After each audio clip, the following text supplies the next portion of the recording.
After BTS announced their world tour schedule in January, controversy arose in South Korean cities like Busan, as some local accommodations allegedly canceled existing bookings under excuses such as closing down, then relisted the rooms at much higher prices, sparking accusations of price gouging.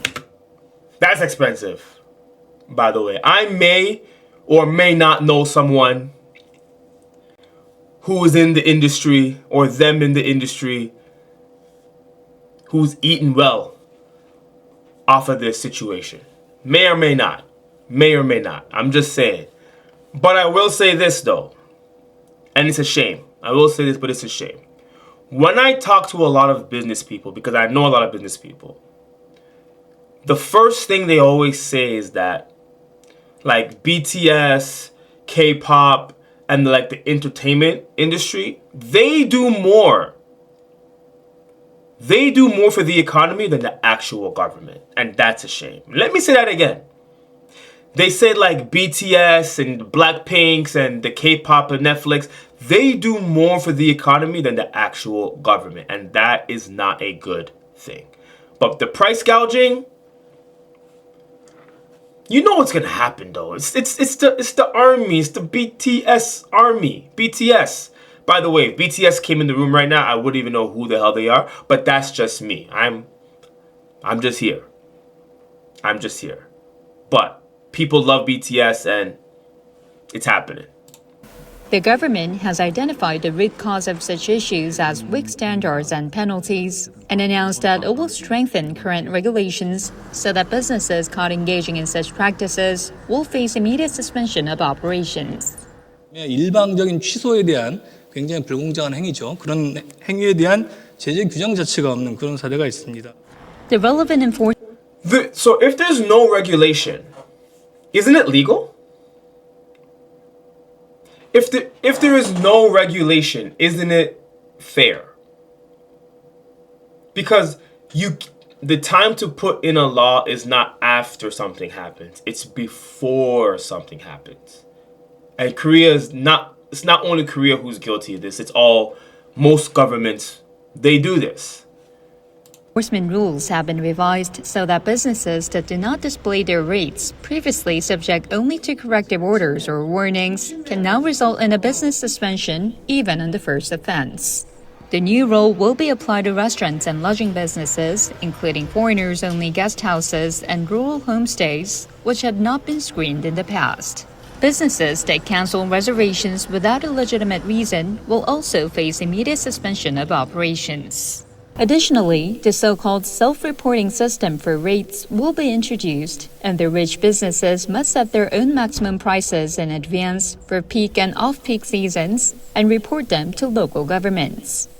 Ooh, that might be a game changer. So if I own a hotel or Airbnb, I have to do self-reporting like, hey, this is how much my off-peak season and peak season prices are.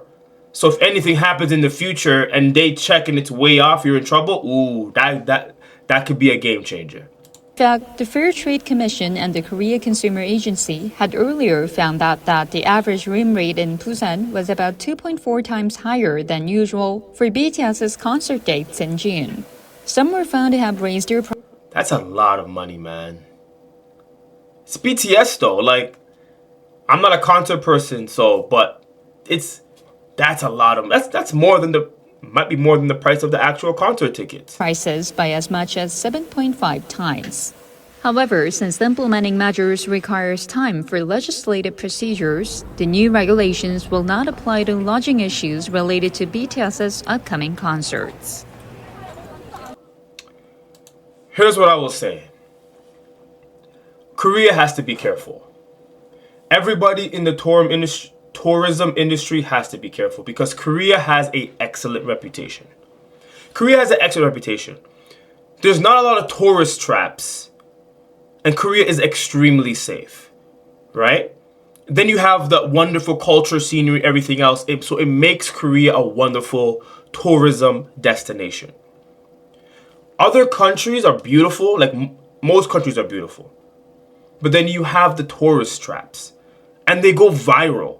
Like in Egypt with the pyramids, you always see people try to scam people, and they say like in Brazil it's not safe. So it makes people second guess. Korea, there's none of that. So you do not want a bad reputation. You don't want to get too greedy. You don't want to get too greedy, and then you have that reputation and people are second guessing. Man, we should go to Korea, but they're going to scam us with the hotel, or the taxi guy is going to scam us, or there's this scam. You don't want that. You do not want that. By the way, I heard through another news source that if you catch someone, like, you can snitch on someone. You can snitch on someone and get up to 200 million Korean won. That is crazy.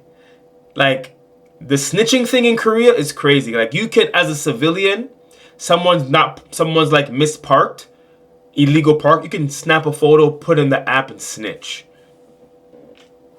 Crazy. Anyways, let me know your thoughts. And if a lot of events are passing in your city and you're finding out about them after they happen, then you need to get the free K360 newsletter that will keep you up to date with what's happening in your city before it happens. See you in the next one.